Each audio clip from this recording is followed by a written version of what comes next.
Messi's jarring Saudi deal puts him at risk of tarnishing world-class reputation. Lionel Messi is unlikely to win another Ballon d'Or, but that will probably not matter to him. It looks like it is only he is interested in now. The gold. And there is plenty of it, according to the Forbes Sporting Rich list, which claims Messi, in the year ending May 1, 2022, earned £107 million. That is enough for him to be the highest-paid athlete in the world, ahead of the NBA's LeBron James. Of course, his huge salary at Paris Saint-Germain helps. Conservative estimates suggest it is not far south of €1 million a week. But Messi's wage now appears to be merely topping up his commercial income. And right now, there does not seem to be much Messi is not prepared to sell. Holidays to a country which has a plaza known as Chop Chop Square, because it is where they behead people. Tick. Cryptocurrencies that are notoriously volatile and have become highly controversial. Tick. Beer. Crisps. Video games? Fizzy drinks? Tick, tick, tick, tick. This is becoming the year of Messi the marketer, rather than Messi the magician. Truly great sportsmen and women using their fame and profile for commercial gain is absolutely nothing new. Why wouldn't they? If, for example, a luxury watch company is prepared to pay you fortunes to put one of their £200,000-a-pop timepieces on your wrist, why would you say no? Messi didn't. That is fine, but other commercial liaisons should jar. The Saudi connection, for example. Messi has been rightly lauded for his involvement with UNICEF and for the work of his charitable foundation. How does that tally with his paid-for support for a state that still executes people and is routinely accused of shocking violations of human rights?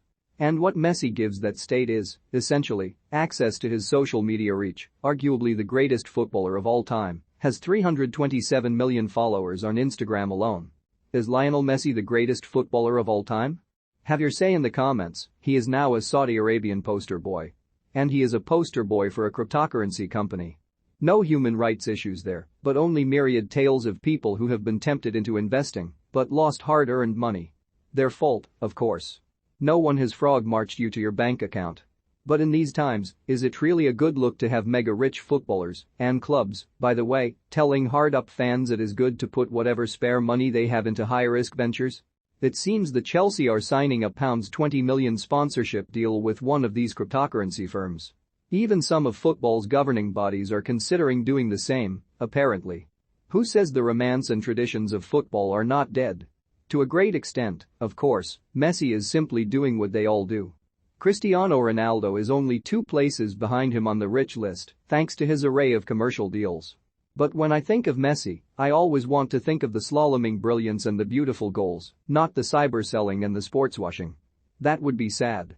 On many official Newcastle United media outlets, and some unofficial ones, a big deal was made of them being made mathematically safe in the Premier League by Leeds United's latest defeat. They are the first club in Premier League history to go without a win in the first 14 games of a season and not be relegated. As for the century of top-flight football that preceded the Premier League, you would need to check if you can be bothered. Because one thing that does not need checking is that no Premier League club without a win in its 14 games of a season has then been able to go out and spend £90 million in a January transfer window. Then again, no club has been so heavily funded by Saudi Arabian cash. It is not, though, owned by that state, don't forget. And any similarity between the jersey of the Saudi Arabian national team and a new Newcastle second strip for next season will be a pure coincidence, no doubt. We won 3 titles at Manchester United, unfortunately, the last 3 titles of the club. Jose Mourinho. Still can't make up my mind, what is the best part of this quote? The fact that he is still counting the Community Shield as a title? Or the spectacularly insincere unfortunately bit?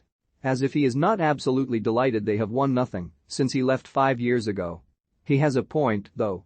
Joey Barton has done it, and, now, with some distinction, Formula One driver Sebastian Vettel has done it. Now, let's get Jurgen Klopp on to question time. The only problem with that would be half the country would probably want him to run for Prime Minister after the show. Being told to stop complaining by Antonio Conte must be a bit like being told to watch your language by Gordon Ramsay. What was particularly brilliant about Conte's extended dig at Mikel Arteta was the way he said he himself could have complained about Fabinho's challenge at Anfield, about the original postponement of the North London Derby, and about today's kick-off time against Burnley, but hasn't. Only he just has, of course. It's an old trick. There is no more prolific moaner than Conte. Watch him on the touchline, begging referees to produce yellow cards. But mostly, he moans about resources at his disposal. Well, at Spurs, he has decent playing resources and Daniel Levy will, hopefully, back him to recruit more. So if he does decide to stay at Tottenham, no more complaining at the hand he has picked up.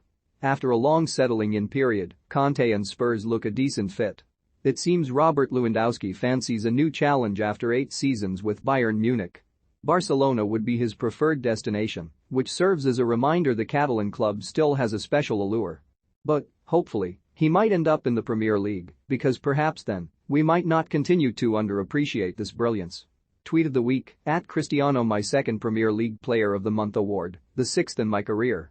I'm as happy to win today as I was in my early days, the hunger for victory and achievements never fades away. Thanks for everyone that made this possible. You can look at this 2 ways. To win 2 Player of the Month awards in a miserable Manchester United season shows how phenomenal Ronaldo is, or the judging panel is as starstruck as the rest of us.